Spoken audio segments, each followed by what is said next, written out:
ಈಗ ಹವಾಮಾನ ಇಲಾಖೆ ಒಂದಿಷ್ಟು ಹೇಳ್ತಾ ಇರುತ್ತೆ, ಅವಾಗವಾಗ ನಾವು ಅಂತಿರ್ತೀವಿ ಅವ್ರು ಮಳೆ ಬರುತ್ತೆ ಅಂದ ತಕ್ಷಣ ಮಳೆ ಬಂದಿರೋದಿಲ್ಲ. ನಿಮಗೂ ಅನುಭವ ಆಗಿರುತ್ತೆ ಕೆಲವೊಂದು ಟೈಮಲ್ಲಿ. ಬಟ್ ಈಗ ಪರಿಸ್ಥಿತಿ ಹಂಗಲ್ಲ. ಈ ಚಂಡಮಾರುತಗಳು ಅವಾಗವಾಗ ಒಂದಿಷ್ಟು ಬರ್ತಾ ಇರೋದ್ರಿಂದ ಪರಿಣಾಮ ಏನಾಗ್ತಾ ಇದೆ ಅಂದರೆ, ಸ್ಪೆಷಲಿ ಬೆಂಗಳೂರಿನಲ್ಲಿ ಬೇಸಿಗೆ ಯಾವುದೋ, ಮಳೆಗಾಲ ಯಾವುದೋ, ಚಳಿಗಾಲ ಯಾವುದೋ ಒಂದು ಅರ್ಥನೇ ಆಗ್ತಿಲ್ಲ ರೀ. ಸಾಕಾಗೋಗ್ಬಿಟ್ಟಿದೆ ಬೆಂಗಳೂರು. ಉತ್ತರ ಕರ್ನಾಟಕದಲ್ಲಿ ಕರೆಕ್ಟಾಗಿದೆ. ಬೇಸಿಗೆಯಲ್ಲಿ ಬಿಸಿಲು ಇರುತ್ತೆ, ಮಳೆಗಾಲದಲ್ಲಿ ಮಳೆ ಆಗುತ್ತೆ, ಚಳಿಗಾಲದಲ್ಲಿ ಚಳಿ ಇರುತ್ತೆ. ಇಲ್ಲಿ ಯಾವುದ್ರಿ ಇದು? ಬಟ್ ಆದರೂ ಬೆಂಗಳೂರು ವೆದರ್ ಮಾತ್ರ ಸೂಪರ್ ಅಂತ ಹೇಳ್ತೀವಿ. ಯಾಕೆ ಅಂದರೆ ಯಾವಾಗಿದ್ರೂ ಕೂಲ್ ಅಲ್ವಾ? ಈಗ ಈ ಮೋಂಥಾ ಚಂಡಮಾರುತದ ಆರ್ಭಟ ಇನ್ನೂ ಕೆಲವೇ ಕ್ಷಣಗಳಲ್ಲಿ ಅಪ್ಪಳಿಸುತ್ತೆ. ಅದರ ಪರಿಣಾಮ ಹಲವು ರಾಜ್ಯಗಳ ಮೇಲೆ ಪ್ರಭಾವವನ್ನು ಬೀರುತ್ತೆ. ಎಲ್ಲೆಲ್ಲಿ ಧಾರಾಕಾರವಾಗಿ ಮಳೆ ಸುರಿಯುತ್ತೆ, ಎಲ್ಲಿ ಸ್ವಲ್ಪ ಪ್ರಮಾಣದಲ್ಲಿ ಮಳೆ ಸುರಿಯುತ್ತೆ, ಎಲ್ಲಿ ಮೋಡ ಕವಿದ ವಾತಾವರಣ ಇರುತ್ತೆ. ಯಾವ ರೀತಿ ಅಲರ್ಟ್ ಆಗಿದ್ದಾರೆ, ಸಿದ್ಧತೆ ಹೇಗೆ ಮಾಡಿಕೊಂಡಿದ್ದಾರೆ ಈ ಚಂಡಮಾರುತದಿಂದ ಬಚಾವಾಗಕ್ಕೆ ನೋಡಿ. ಆಂಧ್ರ ಪ್ರದೇಶ ಕಡಲ ತೀರಕ್ಕೆ ಮೋಂಥಾ ಎಂಟ್ರಿ. 110 ಕಿಲೋಮೀಟರ್ ವೇಗದಲ್ಲಿ ಅಪ್ಪಳಿಸಲಿದೆ ಸೈಕ್ಲೋನ್. 3 ದಿನ ಚಂಡಮಾರುತದ ಕಾಟ ಸಾಧ್ಯತೆ. ಮೋಂಥಾ ಚಂಡಮಾರುತ ಆಂಧ್ರದ ಕರಾವಳಿಗೆ ಅಪ್ಪಳಿಸುತ್ತಿದೆ. ಆರಂಭದಲ್ಲೇ ಮೋಂಥಾ ಚಂಡಮಾರುತ ಎಫೆಕ್ಟ್ ತೋರಿಸುತ್ತಿದೆ. ಬಂಗಾಳ ಕೊಲ್ಲಿಯಲ್ಲಿನ ವಾಯುಭಾರ ಕುಸಿತ ಇದೀಗ ಮೋಂಥಾ ಚಂಡಮಾರುತವಾಗಿ ಬದಲಾಗಿದೆ. ಮೋಂಥಾ ಚಂಡಮಾರುತ ಎಫೆಕ್ಟ್ನಿಂದ ಸಂಜೆಯಿಂದಲೇ ಆಂಧ್ರ ಪ್ರದೇಶದ ಕರಾವಳಿ ಪ್ರದೇಶದಲ್ಲಿ ಬಿರುಗಾಳಿ ಮಳೆ ಶುರುವಾಗಿದೆ. ನೆಲ್ಲೂರಿನಿಂದ ಶ್ರೀಕಾಕುಳಂವರೆಗಿನ ಆಂಧ್ರ ಪ್ರದೇಶದ ಕರಾವಳಿಯಲ್ಲಿ 2 ರಿಂದ 4.7 ಮೀಟರ್ ಎತ್ತರದ ಸಮುದ್ರ ಅಲೆಗಳು ಏಳಲಿವೆ ಎಂದು ಹವಾಮಾನ ಇಲಾಖೆ ಮುನ್ಸೂಚನೆ ನೀಡಿದೆ. ರಾತ್ರಿ ವೇಳೆಗೆ ಮೋಂಥಾ ಚಂಡಮಾರುತ ಆಂಧ್ರ ಪ್ರದೇಶದ ಕರಾವಳಿಯಲ್ಲಿ ಮಚಲಿಪಟ್ನಂ ಮತ್ತು ಕಳಿಂಗಪಟ್ನಂ ನಡುವೆ ಕಾಕಿನಾಡದ ಸುತ್ತಮುತ್ತಲಿನ ಭೂಕುಸಿತ ಉಂಟು ಮಾಡುವ ಸಾಧ್ಯತೆ ಇದೆ. ಬಂಗಾಳ ಕೊಲ್ಲಿಯಲ್ಲಿ ಮೋಂಥಾ ಚಂಡಮಾರುತ ಎಫೆಕ್ಟ್ ತಟ್ಟಿದ್ದು ಗಂಟೆಗೆ 110 ಕಿಲೋಮೀಟರ್ ವೇಗದಲ್ಲಿ ಮಾರುತಗಳು ಬೀಸುವ ಸಾಧ್ಯತೆ ಇದೆ. ಸದ್ಯ ಕೆಲವು ಕಡೆ 60 ಕಿಲೋಮೀಟರ್ ವೇಗದಲ್ಲಿ ಗಾಳಿ ಬೀಸುತ್ತಿದೆ. ಈಗಾಗಲೇ ಆಂಧ್ರಕ್ಕೆ ಮೋಂಥಾ ಎಫೆಕ್ಟ್ ತಟ್ಟಿದ್ದು ಕಡಲ ತೀರದಲ್ಲಿ ಅಲೆಗಳ ಅಬ್ಬರ ಜೋರಾಗಿದೆ. 1419 ಹಳ್ಳಿಗಳು ಮತ್ತು 44 ಪಟ್ಟಣಗಳಲ್ಲಿ ಪರಿಣಾಮ ಬೀರುತ್ತಿದೆ. ಬಂಗಾಳ ಕೊಲ್ಲಿಯಲ್ಲಿ ಮೋಂಥಾ ಚಂಡಮಾರುತದ ಅಬ್ಬರ ಜೋರಾಗ್ತಾ ಇದೆ. ಗಂಟೆಗಳು ಉರುಳದಂತೆ ಅದರ ಆರ್ಭಟ ಹೆಚ್ಚಾಗ್ತಾ ಇದೆ. ಇವತ್ತು ಸಂಜೆಯಿಂದ ರಾತ್ರಿಯ ವೇಳೆಗೆ ಸರಿಸುಮಾರು 110 ಕಿಲೋಮೀಟರ್ ವೇಗದಲ್ಲಿ ಈ ಒಂದು ಚಂಡಮಾರುತ ಆಂಧ್ರ ಪ್ರದೇಶದ ಕರಾವಳಿ ತೀರಕ್ಕೆ ಬಂದು ಅಪ್ಪಳಿಸಲಿದೆ. ಇದಕ್ಕಾಗಿ ಸಾಕಷ್ಟು ತಯಾರಿಗಳನ್ನು ಮಾಡಿಕೊಳ್ಳಲಾಗಿದೆ. ಆಂಧ್ರ ಪ್ರದೇಶದ 23 ಜಿಲ್ಲೆಗಳಲ್ಲಿ ರೆಡ್ ಅಲರ್ಟ್ ಅನ್ನು ಘೋಷಣೆ ಮಾಡಲಾಗಿದೆ. ಈಗಾಗಲೇ ಬಹಳ ದೊಡ್ಡ ಪ್ರಮಾಣದಲ್ಲಿ ಮಳೆ ಕೂಡ ಶುರುವಾಗಿರುವಂಥದ್ದು. ಇಡೀ ಜನಜೀವನ ಅಸ್ತವ್ಯಸ್ತಗೊಳ್ಳುವಂಥ ಸಾಧ್ಯತೆಗಳು ಕೂಡ ಬಹಳ ದಷ್ಟವಾಗಿ ಕಾಣಿಸ್ತಾ ಇದೆ. 1400ಕ್ಕಿಂತ ಹೆಚ್ಚು ಹಳ್ಳಿಗಳು, 44ಕ್ಕಿಂತ ಹೆಚ್ಚು ಪಟ್ಟಣಗಳು ಈ ಒಂದು ಚಂಡಮಾರುತದ ಎಫೆಕ್ಟ್ ನಿಂದ ಬಳಲುವಂತ ಸಾಧ್ಯತೆಗಳಿದಾವೆ. ಮುಖ್ಯಮಂತ್ರಿ ಚಂದ್ರಬಾಬು ನಾಯ್ಡು ಇದಕ್ಕೆ ಬೇಕಾದಂತ ಎಲ್ಲ ಪೂರ್ವ ಸಿದ್ಧತೆಗಳನ್ನು ಮಾಡಿಕೊಂಡಿದ್ದು, SDRF ಮತ್ತು NDRF ತಂಡಗಳು ಕೂಡ ಈಗ ಸಕಲ ರೀತಿಯಾದಂತಹ ಸಿದ್ಧತೆಗಳನ್ನು ಮಾಡಿಕೊಂಡಿದೆ. ಮೋಂಥಾ ಎದುರಿಸಲು 22 ತಂಡ ನಿಯೋಜನೆ.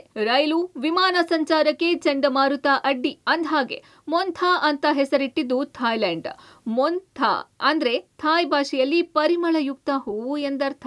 ಈ ಮೋಂಥಾ ಚಂಡಮಾರುತ ಆಂಧ್ರ ಪ್ರದೇಶ, ಒಡಿಶಾ, ಪುದುಚೇರಿ, ತಮಿಳುನಾಡು, ಛತ್ತೀಸ್ಗಢದಲ್ಲಿ ಹವಾಮಾನ ಇಲಾಖೆ ಅಲರ್ಟ್ ಘೋಷಿಸಿದೆ. ಚಂಡಮಾರುತ ಎದುರಿಸಲು 22 ತಂಡ ನಿಯೋಜನೆ ಮಾಡಲಾಗಿದೆ. ತಡರಾತ್ರಿ ಆಂಧ್ರ ಸಿಎಂ ಚಂದ್ರಬಾಬು ನಾಯ್ಡು ಪರಿಶೀಲನಾ ಸಭೆ ನಡೆಸಿ ಯಾವುದೇ ಸಮಸ್ಯೆಯಾಗದಂತೆ ಎಚ್ಚರಿಕೆ ವಹಿಸಲು ನಿರ್ದೇಶನ ನೀಡಿದ್ದಾರೆ. ಮೋಂಥಾ ಚಂಡಮಾರುತ ಪರಿಣಾಮದಿಂದ ರೈಲು, ವಿಮಾನ ಸಂಚಾರದಲ್ಲಿ ವ್ಯತ್ಯಯ ಉಂಟಾಗಿದೆ. ಇಂಡಿಗೋ ಮತ್ತು ಏರ್ ಇಂಡಿಯಾದ ಹಲವು ವಿಮಾನಗಳ ಹಾರಾಟವನ್ನು ರದ್ದುಗೊಳಿಸಲಾಗಿದೆ. ಬಂಗಾಳ ಕೊಲ್ಲಿಯಲ್ಲಿ ಚಂಡಮಾರುತ ಮೋಂಥಾ ತೀವ್ರಗೊಂಡು ಆಂಧ್ರ ಪ್ರದೇಶದ ಕರಾವಳಿಯನ್ನು ಸಮೀಪಿಸುತ್ತಿದ್ದಂತೆ ವಿಮಾನಯಾನ ಸಂಸ್ಥೆಗಳು ಹಲವಾರು ವಿಮಾನಗಳನ್ನು ರದ್ದುಗೊಳಿಸಿವೆ. ಏರ್ ಇಂಡಿಯಾ ಎಕ್ಸ್ಪ್ರೆಸ್ ವಿಜಯವಾಡದಿಂದ ಬರುವ ಎಲ್ಲ ವಿಮಾನಗಳನ್ನು ರದ್ದು ಮಾಡಲಾಗಿದೆ. 100ಕ್ಕೂ ಹೆಚ್ಚು ರೈಲುಗಳ ಸಂಚಾರ ರದ್ದು. ಆಂಧ್ರದ ಶಾಲಾ ಕಾಲೇಜಿಗೆ ರಜೆ ಘೋಷಣೆ. ಇತ್ತ ಮುನ್ನೆಚ್ಚರಿಕಾ ಕ್ರಮವಾಗಿ ಆಂಧ್ರ ಪ್ರದೇಶದಲ್ಲಿ 100ಕ್ಕೂ ಹೆಚ್ಚು ರೈಲುಗಳ ಸಂಚಾರ ಕೂಡ ರದ್ದಾಗಿದೆ. ವಿಶಾಖಪಟ್ಟಣ ಪ್ರದೇಶದಲ್ಲಿ 43 ರೈಲುಗಳು ರದ್ದಾಗಿವೆ. ರಾಜಮಂಡ್ರಿ, ನಿಡದವೋಲು, ಗುಂಟೂರು, ಕಾಕಿನಾಡ, ತೆನಾಲಿ, ಮಾರ್ಕಪುರಂ, ಮಚಲಿಪಟ್ಟಣಂ, ನರಸಾಪುರ, ವಿಶಾಖಪಟ್ಟಣಂ, ಓಂಗೋಲ್, ಭೀಮಾವರಂ ಮತ್ತು ಮಾಚೆರ್ಲಾದಿಂದ ಹೊರಡುವ ರೈಲು ಸೇವೆಗಳನ್ನು ಸ್ಥಗಿತಗೊಳಿಸಲಾಗಿದೆ. ದಕ್ಷಿಣ ಮಧ್ಯ ರೈಲ್ವೆಯಿಂದ ಹಲವು ರೈಲುಗಳ ವೇಳಾಪಟ್ಟಿ ಬದಲಾವಣೆ ಮಾಡಲಾಗಿದೆ. ಹವಾಮಾನ ಪರಿಸ್ಥಿತಿಗಳು ಸುಧಾರಿಸಿ ಹಳಿಗಳು ತೆರವುಗೊಂಡ ನಂತರ ರೈಲು ಸೇವೆಗಳನ್ನು ಪುನಃ ಸ್ಥಾಪಿಸಲಾಗುವುದು ಎಂದು ರೈಲ್ವೆ ಇಲಾಖೆ ತಿಳಿಸಿದೆ. ಮೋಂಥಾ ಚಂಡಮಾರುತದ ಎಫೆಕ್ಟ್ನಿಂದಾಗಿ ಆಂಧ್ರ ಪ್ರದೇಶದ ಸಾರಿಗೆ ವ್ಯವಸ್ಥೆ ಮೇಲೆ ತೀವ್ರತರದ ಪರಿಣಾಮಗಳನ್ನು ಬೀರಿರುವಂಥದ್ದು. ಆಂಧ್ರ ಪ್ರದೇಶದಲ್ಲಿ 100ಕ್ಕಿಂತ ಹೆಚ್ಚು ರೈಲುಗಳೇನಿದೆ ಅದರ ಸಂಚಾರ ರದ್ದಾಗಿದೆ. ವಿಶಾಖಪಟ್ಟಣಂ ಒಂದರಲ್ಲೇ 44ಕ್ಕಿಂತ ಹೆಚ್ಚು ರೈಲುಗಳು ರದ್ದಾಗಿರುವಂಥದ್ದು. ನೂರಾರು ರೈಲುಗಳ ಪ್ರಯಾಣ ಸಮಯದಲ್ಲಿ ವ್ಯತ್ಯಾಸಗಳಾಗಿದ್ದಾವೆ. ಇದರ ಜೊತೆಗೆ ವಿಶಾಖಪಟ್ಟಣಂ ಸೇರಿದಂತೆ ಬೇರೆ ಬೇರೆ ಪ್ರಮುಖ ನಗರಗಳಲ್ಲಿರುವಂತಹ ಏರ್ಪೋರ್ಟ್ಗಳಲ್ಲಿ ಪ್ರಮುಖ ಏರ್ಲೈನ್ಸ್ಗಳೇನಿದ್ದಾವೆ, ಇಂಡಿಗೋ ಆಗಿರ್ಬೋದು, ಏರ್ ಇಂಡಿಯಾ ಎಕ್ಸ್ಪ್ರೆಸ್ ಆಗಿರ್ಬೋದು, ಈ ವಿಮಾನಗಳ ಹಾರಾಟವೂ ಕೂಡ ರದ್ದಾಗಿರುವಂಥದ್ದು. ಸಂಜೆಯ ವೇಳೆಗೆ ಬಹಳ ದೊಡ್ಡ ಪ್ರಮಾಣದ ಪ್ರಬಲವಾದಂಥ ಗಾಳಿ ಬೀಸುತ್ತೆ ಮತ್ತು ಮಂಜು ಮುಸುಕಿದ ವಾತಾವರಣ, ಕತ್ತಲು ಆವರಿಸಿಕೊಳ್ಳುವಂಥ ಸಾಧ್ಯತೆ ಇರುವಂಥ ಹಿನ್ನೆಲೆಯಲ್ಲಿ ಪ್ರಯಾಣಿಕರ ಹಿತದೃಷ್ಟಿಯಿಂದ ಈ ಒಂದು ನಿರ್ಧಾರವನ್ನು ತೆಗೆದುಕೊಳ್ಳಲಾಗಿರುವಂಥದ್ದು. ಒಮ್ಮೆ ಚಂಡಮಾರುತ ಅಪ್ಪಳಿಸಿದ ಬಳಿಕ, ಪರಿಸ್ಥಿತಿ ಸುಧಾರಿಸಿದ ಬಳಿಕ ಮತ್ತೆ ರೈಲುಗಳನ್ನು ಯಥಾಸ್ಥಿತಿಗೆ ತರುವಂಥ ಪ್ರಯತ್ನವನ್ನು ಕೂಡ ರೈಲ್ವೆ ಇಲಾಖೆ ಮಾಡ್ತಾ ಇದೆ. ಮತ್ತು ಚಂಡಮಾರುತದ ಪರಿಣಾಮ ಅಥವಾ ಅದರ ಭೀಕರತೆ ಅಂತ್ಯವಾದ ಬಳಿಕ ಇಂಡಿಗೋ ಏರ್ಲೈನ್ಸ್ಗಳು ಕೂಡ ತಮ್ಮ ಹಾರಾಟವನ್ನು ಮತ್ತೆ ಪುನರಾರಂಭ ಮಾಡಲಿಕ್ಕೂ ಕೂಡ ತಯಾರಿಯನ್ನು ಮಾಡಿಕೊಳ್ತಾ ಇರುವಂಥದ್ದು. ಪ್ರಯಾಣದಲ್ಲೂ ಕೂಡ ಬಹಳ ದೊಡ್ಡ ಅಸ್ತವ್ಯಸ್ತತೆ ಕೂಡ ಈಗ ಸದ್ಯಕ್ಕೆ ಆಂಧ್ರ ಪ್ರದೇಶದಲ್ಲಿ ಕಂಡು ಬರ್ತಾ ಇದೆ. ಮೊಂಥಾ ಚಂಡಮಾರುತ ಆಂಧ್ರ ಪ್ರದೇಶದ ಕರಾವಳಿಯಲ್ಲಿ ಅಪ್ಪಳಿಸಲು ಸಜ್ಜಾಗಿದ್ದು, ಬೆಳಗ್ಗೆಯಿಂದಲೇ ಚಂಡಮಾರುತದ ಲಕ್ಷಣಗಳು ಗೋಚರವಾಗಿವೆ. ತಗ್ಗು ಪ್ರದೇಶದ ಕರಾವಳಿ ಪ್ರದೇಶಗಳಲ್ಲಿ ಜನರನ್ನು ಸ್ಥಳಾಂತರಿಸುವ ಕಾರ್ಯಾಚರಣೆಗಳು ನಡೆಯುತ್ತಿದ್ದು, 400ಕ್ಕೂ ಹೆಚ್ಚು ಪರಿಹಾರ ಶಿಬಿರಗಳನ್ನು ಸ್ಥಾಪಿಸಲಾಗಿದೆ. ಅನಕಾಪಲ್ಲಿ, ಕಾಕಿನಾಡ, ಕೋನಸೀಮ, ಶ್ರೀಕಾಕುಳಂ, ನೆಲ್ಲೂರು, ವಿಶಾಖಪಟ್ಟಣಂ, ತಿರುಪತಿ, ಪಶ್ಚಿಮ ಗೋದಾವರಿಯಲ್ಲಿ ಮುಂದಿನ 10 ದಿನಗಳಲ್ಲಿ ಮತ್ತಷ್ಟು ಭಾರೀ ಮಳೆಯಾಗುವ ಮುನ್ಸೂಚನೆ ಇದೆ. ಹೀಗಾಗಿ ಶಾಲಾ ಕಾಲೇಜುಗಳಿಗೆ ರಜೆ ಘೋಷಿಸಲಾಗಿದೆ. ಹಲವು ಗ್ರಾಮಗಳು ಜಲಾವೃತವಾಗುವ ಸಂಭವ ಕಾರಣದಿಂದ ನಿರಾಶ್ರಿತ ಕೇಂದ್ರಗಳಿಗೆ ಜನರನ್ನ ಶಿಫ್ಟ್ ಮಾಡಲಾಗ್ತಿದೆ. ಒಡಿಶಾದಲ್ಲಿ 3,000 ಜನರನ್ನು ಸ್ಥಳಾಂತರಿಸಲಾಗಿದೆ. ಕರ್ನಾಟಕದಲ್ಲೂ ಮೊಂಥಾ ಸೈಕ್ಲೋನ್ ಎಫೆಕ್ಟ್. ರಾಜಧಾನಿ Bengaluru weather cool. Montha cyclone effect ಕರ್ನಾಟಕಕ್ಕೂ ತಟ್ಟಿದ್ದು, ಆಂಧ್ರ ಪ್ರದೇಶ ಕರ್ನಾಟಕ ಗಡಿ ಜಿಲ್ಲೆಗಳಲ್ಲಿ ಮಬ್ಬು ಆವರಿಸಿದೆ. ರಾಜಧಾನಿ ಬೆಂಗಳೂರಿನಲ್ಲಂತೂ ವಾತಾವರಣ ಕೂಲ್ ಆಗಿದೆ. ಮೊಂಥಾ ಚಂಡಮಾರುತ ಹಿನ್ನೆಲೆ ರಾಜ್ಯದಲ್ಲಿ ಮಳೆಯಾಗುವ ಸಾಧ್ಯತೆ ಇದೆ.